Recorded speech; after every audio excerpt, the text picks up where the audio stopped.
په کور کې به توشک نشي اورولی او وای به که ته ماته رانه کړې مړي به وکړم مړي.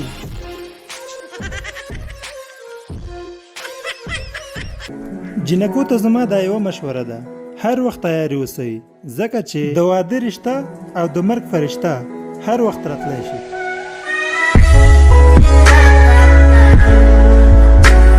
احمده زړه مې ده چې یو لپټاپ درته واخلم. بیخي صحیح ده، چلولی خو شې، خو ته به یې چلوې زه به ورپسې شاته ناست یم.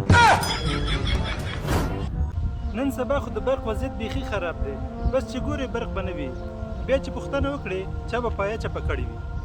زه د افغانستان د مجردانو په نمایندګي د حکومت نه دا غواړم چې موږ نور برق نه غواړو، بس یوه ښځه راته وکړي چې لاس باندې پکۍ راته وایي.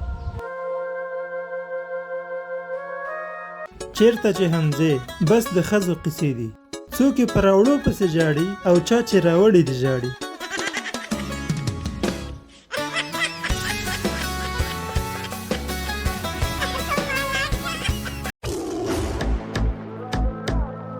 اسلام چې ښځو ته عزت ورکړی د دې دا مطلب نه دی چې ټول هلکان د جینکو په نوم ایډیانې جوړې کړي. زموږ پوځ هم راپرې کړه، ای شرمېدل یو.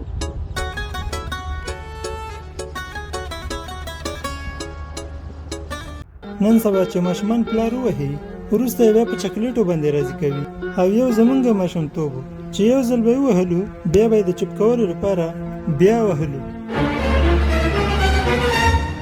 یو خو په دې پیشلمي کې هیڅ خوراک نه کېږي، 12 دانې هګۍ او 4 ډوډۍ مې وچ په زور وخوړې.